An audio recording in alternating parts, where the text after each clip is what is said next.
the outside, you try and portray that blind confidence of I got this, and then on the inside, you're like, okay, can't kill my 5 teammates. We switched over to a league-owned team last year. Changes inevitably are gonna happen. We were very, very much on the chopping block if we didn't find new ownership. We finished, 5th, 6th last year. You know, that's not where we wanna be. We wanna be the ones spraying the champagne on the podium at the end of the year. There's a lot of people over the course of my career and my life who said I would never get to where I am.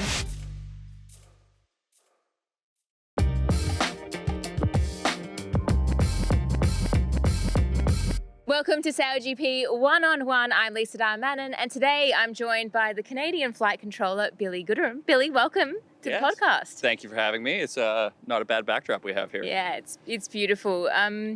But we are here in Auckland, and the big thing in Auckland is that we're going to see the T-foils for the first time, and you're lucky enough to have had a bit of a sneak preview, probably a few more days than everyone else. What's that learning curve been like? Yeah, I mean, we obviously did a lot of testing in the run-up to this stuff coming on board. It's a bit different when you're doing testing versus actually putting something around a race course, though. So we're doing a lot of straight line and stop and start and structural testing and waiting to make sure the loads are right and the boat's not going to break into pieces. So they haven't let you just send it? No, they haven't let me just sort of dial it up to 11 and send it, barring our speed record run in San Francisco. But yeah, sort of putting it around a race course for the first time here has been interesting. And you touched on San Fran. Obviously, you guys got the new speed record. I think it was 101 kilometers per hour. Now, 0.98. 0.98. That is important. That is very important. But when that happened, what was going through your head? Were you just like hanging on for everything, or were you like, I got this, guys? Yeah, I think on the outside, you try and portray that blind confidence of I got this, and then on the inside, you're like, okay, can't kill my 5 teammates. Can't kill my 5 teamates. I mean, well, not literally, but yes, obviously at that. When you stop at that speed, it's going to be a big crash. The faster you go, the bigger you crash. Yeah. So, I mean, outside you sort of try and portray that, like I said, that blind confidence, but on the inside, it's a stressful day at the office, that's for sure. And I mean, it's pretty hard for all the flight controllers now, obviously coming into a new race course, flying on foils that they haven't flown on before. I guess, what's the difference, just in sort of layman terms? Like, what are the big things that you need to change as the flight controller? The sort of the physics of the way the lifting forces work is a lot different. You don't, with our old L foils, the way they would work, if you got too high, you would slide sideways basically, and they would give you a bit of a warning when they were about to let go. With these ones, when you get too high, you kind of just go into one heck of a nosedive. Rather than the slide sideways. And because of the way the lifting forces and the physics and all that work, they don't really give you a warning. You're sort of, you're good, and then you're really not so good. Okay, so you got to be on it before it all goes wrong. Yeah. Okay, so the T-foils in a straight line, you got it dialed in, now we're going into race course. How much are you sort of testing it still at this stage in racing, because you're trying to work it out? Or have you guys got a few numbers you're trying to hit in terms of the way you set up your new boards? Yeah, well, I think there's sort of two mindsets, is that, you know, when you're doing the racing, you're always still trying to get better. But the way we kind of approach it is that we have sort of a group of settings that is sort of not easy, but for lack of argument here, easy and simpler than it could be. Simpler than it could be. Sort of a more repeatable, maybe a bit more of a just something that you know you're going to be able to achieve. Yeah, like a base level. A base level, and then obviously at times when it's a low tariff time to try to push the boat, we'll try and push the boat to try and take that next step up and sort of try and make sure that we're always innovating. Now, I'm putting a lot of pressure on the flight controllers, but also when you're changing the forces on a boat with a T-foil, which is changing the forces, like you were saying, how much is that putting the pressure on, like, a driver to change their driving style? Is there anything in that? Yeah, so obviously with the new T-foils, the leeway number, so whether the boat's sliding sideways downwind or getting driven to windward upwind, that number fluctuates and changes a lot. And so every time that number changes, the driver has to make a big turn in one direction or another to actually keep the boat tracking in a straight line. With our old foils, that number was always a positive number, so you're always sliding a little bit. So it's more of a static a static offset. Whereas with these new foils, that number jumps around from positive to negative to 0 to positive and negative, and does that really quickly. So it makes it that teamwork factor of it, of everybody clued in and know what's going on, so that everybody's on the same page. So that puts a premium on that. Now, I'm going to try describe leeway to our listeners in a really interesting way. And so when we're sliding sideways with a T-foil, it's basically if you were slipping over and you put your arm against the wall to stop you sliding sideways. So the T-foil is able to basically act as a barrier and therefore kind of keep you more on track, I guess, than the old style boards. Yeah, the way I describe it is if you're driving a race car and you're going around a corner, leeway is when you lose all grip and start sliding towards the wall. Yeah, that sounds way better than what I said. So yeah, nice job. That's why I'm here. That's why you're here to explain it to us. Okay, so it's going to be interesting to watch. I mean, when everyone's listening to us, we all would have seen how Auckland plays out. But do you have an advantage going into this weekend, you reckon? I mean, everybody else says yes. Obviously, they're going to complain a little bit. But I think, like I said earlier, is that, we're doing a lot of structural testing just to make sure all the structures are right so that we're not breaking foils and breaking boats. We're doing just a lot of a testing day is way different than an actual sailing day. Like, you're sailing in straight lines. When you have to maneuver, you stop, you put the boat down, you maneuver. And so we haven't really had a huge opportunity to put the boat around the race course. And so much of what our racing is how you get that boat around the race course. The person who's maybe the fastest top speed all day long isn't going to be the person who finishes the race first. It's the person who can consistently put a good product on the water around a race course. And I think in that respect that we're in the same boat as the rest of the teams here. We're putting the boat around the race course on this package for the first time here in Auckland. So as far as I'm concerned, it's a level playing field. Nice. And maneuvers are always a difficult part of taming an F50. How do the maneuvers go with T-foils? It looks like right now people are struggling. Yeah, so obviously we have an added control function within the cant of the dagger board. So how far underneath the board is, or how far outboard it is. So that adds another sort of area of complexity, which is a hugely adjustable and hugely variable within a maneuver. And how are you adjusting that?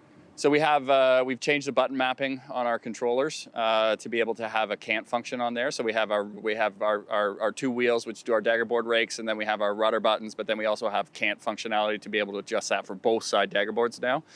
So there's plenty going on. There's no shortage of there's about 6 buttons to push with 2 hands. So good luck. Yeah, plenty going on. But the cant helps in the maneuvers. Yeah, so you can with the cant you can make it so that it has more lifting force but a lower top speed, or less lifting force and a higher top speed. So when you're in the maneuvers, you're maybe not trying to hit that top speed, you just want to make sure you're making a repeatable maneuver. So you're pulling the can out of the boat to give yourself lots of lift and make sure you give yourself a bit of room for air. And then when you're putting it up to 11 and you're going in a straight line, you pump her out and see what happens.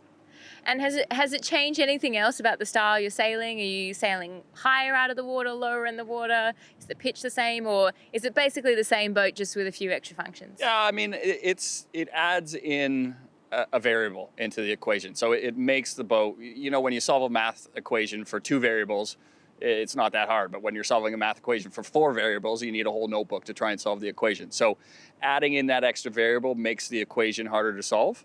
But I think it's one of those things where, it's a step in the right direction. It is, there's a lot of the boat that's the same that the fans love. They're fast, you're high out of the water. You still want to be high out of the water because you want to reduce your wetted surface. Yes, my favorite, Mr. Fast and Loose, as you called me. But then it adds in that variable that adds that level of complexity that makes it that better of an entertainment product. There's sort of more room to go wrong that'll make those highlight reels. Yeah, we love the highlight reels. We definitely live for the drama here at SailGP. Or I do, at least. I guess the other thing is, do you think it will level the playing field in general? Like all flight controllers and all teams have something new to learn, so it might bring people up or bring people down, or is it's going to be about who learns faster, who is able to kind of take in all the data, or is it just we don't know until you start racing? Yeah, I mean, there's a little bit of you don't know until you start racing, but I think your point of who's ever to learn the fastest will probably have a good shot at it. It is, there's some of the guys who've come from the Cup and stuff like that. They have experience with T-foil, so there's an advantage there for those guys who've gone off and worked in that side of the world. But I think, hard to say. I think it's going to be who learns the fastest and who's willing to try stuff. And with all the data being shared that we have now, it's one of those things that if one guy's onto something, everyone will be on. We're all going to be on it like white on rice. So yeah. Speaking about learning fast, you came into SailGP and learnt pretty quickly as a flight controller. I don't know how much everyone knows about your sailing journey beforehand, but maybe give us kind of the highlight reel of what got you to SailGP, and then we can talk about your journey here. Oh, it's an odd road, that's for sure. No, I grew up sailing in Canada. I was probably on a boat before I could walk or remember. Sailing is one of the things that runs in my family, and I just sort of followed in that footsteps. I was lucky enough to be on the Canadian youth national team as well as the Canadian national team for a period of time. I sailed 49ers for 4 years. And then from there, I sort of decided to try and take a kick at it and make a career out of it, and moved into professional sailing. And one of the things I was really lucky that I got to do was I worked for a Little America's Cup team, which is a C-class catamaran, which a lot of the technology that we have in our F-50s is an evolution of what was started within that class. So for me, coming into sailing an F-50, all the control systems and all that stuff was new, but I already had that sort of base knowledge on the physics and the design and why things did what they did and how they did that. So for me, learning and coming in as a flight controller, I was just having to learn the control systems and how far I could push it before it was going to bite me back. I wasn't having to try and download and understand all the design and the physics behind it. Yeah, I guess that's the thing, like sailing is there's so many different elements to it. Obviously, we already chatted about it, but like just getting around a racetrack, trying to pick a good path, trying to beat other boats around a gate, and then just the physics of the sail and the foil. So that's a pretty cool that you had that background. But what was it like when you stepped on an F-50 for the first time? Obviously, it would have been pretty cool to get that call up, I imagine. Yeah, you're a kid in a candy store, or a kid on Christmas. You're standing on this massive piece of engineering and machinery and design, and the boats are so loud and they're so fast. And the first time we did a lot of simulator work. So we'd been in the simulator, we'd been doing a lot of work on that stuff, and you kind of had an idea of what you were doing. But then the first time you do it for real, and the boat just gonna work, like you're like, am I gonna be able to do this?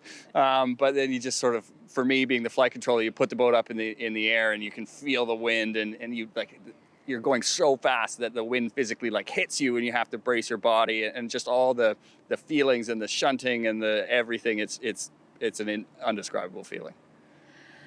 I think it's amazing to watch your journey at SailGP. I think it's super cool to have someone like you that you're obviously just enjoying every moment you're out there, obviously pushing the limit of what you can do. But do you have fun out there every time? Do you get frustrated? What's it like? Your team seems like a pretty nice team to be involved in. Yeah, I mean, like anybody who is at the pointy end of anything, you always want to make sure you go win. Yeah. And some days I have a better day than others, and when I don't do as well as I feel like I can personally, I get a bit frustrated with myself. But our team, I've been with the team the entire time. I think I'm the only person who sailed every single race for the team now. So I'm the last one standing here from the original group. But OG Billy. OG me. Yeah, I'm not the new kid anymore. But our team is, we're a team, we're co-workers, we're all this stuff, but we're very much a family. And we have that sort of family vibe to our team. And that makes it an amazing place to work. But then also, if you told, 14, 15-year-old me that in 20 years you're going to be sailing the coolest boats that go over 100 kilometers an hour in all these awesome venues all around the world, I would have told you were like, that, no way, like you're dreaming, that's never going to happen. So I'm very blessed that I basically get to live 14-year-old me's dream. I mean, it's an amazing team, but obviously you've had new ownership this year. That's always going to change things, and you've got a new driver as well, which the dynamic would be a bit different as well, I imagine. Yeah, I mean, I think it's one of those things that within any organization, things evolve. We'd been pretty static with our team members for our first 2 seasons. Obviously, in the first year, we were a privately owned team, and then there was some issues with the funding on that side of stuff, and we switched over to a league-owned team last year. And then we were very very much on the chopping block if we didn't find new ownership. And then we had a gentleman by the name of Dr. Greg Bailey who came in and who took a shining to SailGP, and you know, all the objectives of what he's trying to achieve in the business world and in his personal life sort of aligned really well with SailGP. So Dr. Bailey purchased the now NorthStar SailGP team, but obviously with new ownership, and there's going to be changes. We finished, what is it, 5th, 6th last year. You know, that's not where we want to be. We want to be the ones spraying the champagne on the podium at the end of the year. And changes inevitably are going to happen. So we lost Phil, but we gained Giles. He's an okay sailor. Yeah, he's an okay sailor. You don't get 2 Olympic gold medals by being a slouch. What does he bring to the team? Obviously, he's a pretty calm character, Yes. but you also has to have that like insane competitive spirit to achieve what he's achieved. What happens behind closed doors or on the race course that we don't always hear? Yeah, I mean, he's harder to read than Phil was. Phil obviously wore everything on his shirt sleeve. You knew what he was thinking. You knew what he was thinking. There was never any short. He was never short on telling you what he was thinking. Especially Craig Mitchell. Yeah. Especially Craig Mitchell, and a lot of the time me too. But I think there's, with that calm and coolness that Giles brings to the table, there's it allows those what I would call the big moments that we would have had last season, where we got ourselves into trouble, not only on the race course but on the season leaderboard. It maybe curtails a little bit of that, but then in there, you know, he does have that killer spirit. Like when it's time to go, it's time to go, and he knows that, and he puts his foot on the gas. So there's yeah, it's different, but yeah, it's been interesting. It's been a bit of a change for me, obviously. With Phil always tried to micromanage a few things every once in a while, and I sort of got led to where I needed to be. Whereas now in year 3 for me, I'm not new anymore, like we said earlier. It's one of those things where I need to sort of take control of what I'm doing and lead that rather than being led. So it's been a bit of a change for me, but something that will not only sort of, for me personally in the progression of my career, is going in the right direction, but hopefully going in the right direction on the leaderboard too. Yeah, it's awesome. I mean, Giles is obviously learning as well. He hasn't spent that much time as a driver. He had a couple of races with the Emirates Great Britain team, so I'm sure he's leaning on you a lot as well, which is kind of cool. Yeah, it is. Obviously, well, I mean, my home event in Halifax last year, he won that one. Yeah. But it's like I said, it's a bit of a different dynamic where both myself and CJ are sort of the master of our own destiny, and then we sort of do what we want with the boat, and then Giles just kind of puts us where we need to be. So yeah, it's a different dynamic, and just looking forward to making sure that hopefully that dynamic gets to the pointy end of the fleet. It's so hard here at SailGP now. I mean, the competition is leveling up year after year. You've seen that yourself. But how hard is it actually on a race course when you've got, you know, all those other boats there trying to navigate the marks, trying to fly the boat as well as you can, get the most out of the performance? Like, how hard, can you articulate how hard the racing is? Like, the best way to describe it for me would be organized chaos. I actually don't see very much of what goes on. You're laser focused. Because I'm head down, laser focused on making sure that the boat's the right level in the air. You need to do your job, yeah. And I need to do my job. There's a lot of times where we'll finish a race, and if there's a tack or a jibe where I'm like, oh, I could have done that better, and I'm like, oh, sorry guys, like that's my bad. And then they're like, Bill, it's all right. Yeah. Like, we won the race, or like we finished second. I'm like, oh, that was a good one. Yeah. So, I mean, I don't actually see a lot. And all these beautiful venues that we get to sail in, I don't... You see the bow of the boat, I see the bow of the boat and the water that we're about to go through. But yeah, no, it's organized chaos, especially now with 12 teams on the water. And the race courses haven't got all that much bigger. But it puts a premium on just like fleet management, course management, making sure that trying to get out of phase, making sure that you're sailing in clean breeze, and making sure that you're not getting into those one-on-one battles. Because when you get into those one-on-one battles, everybody else is just foot on the gas going full throttle, and you might gain that one spot, but you're going to lose 4 more to the guys who are chomping at the bit behind you. It's like pick your battles. Yes, yes, very much so. So you've already kind of said it, but with the NorthStar SailGP team, it's all about making that final in San Fran, or is it all about, in Abu Dhabi this Yes. time, or is it about being on that top, winning overall? Well, I mean, I think when you look at the format we have here in SailGP, it's sort of one race for all the marbles. and anything can happen in one race. So I think that the first goal is obviously get into that grand final, and then just roll the dice and crank it up to 11 and see what happens. I guess the more you win throughout the season, the more confidence that can give you that if you've got one shot at it, you can steal the win. Yeah. Well, and hopefully not steal it. Just take it. Take it. Yeah. Sort of put down what you know how to do, and that puts you on the top step. And what would it mean to you if you guys could actually win this season? It would definitely be a highlight of my career. It would be, there's a lot of people over the course of my career and my life who said I would never get to where I am. And so it would be sort of nice to prove a lot of those people wrong. But then it would just sort of be a culmination of all the work that we've put in for so long here, that we can do this, and that when you work at something, or the sport of sailing is such a delayed gratification sport. You got to work so hard for so long to see the fruits of that labor at some time in the future. And it would sort of be, it would be seeing the fruits of all that labor over, not only the 3 and a bit years I've been in SailGP now, but the sort of decade and a half I've had in my career. So it'd mean a lot. Well, I can't wait to see you keep sending it to 11 and see how you go. Thanks so much for chatting. It's always a pleasure to have a yarn with you, Billy, and pick your brain on T-foils and racing and all of that, and learn a little bit more. So thanks. Awesome. Thank you for having me. Thanks for tuning in to One on One. I'm Lisa, and I'll see you next time.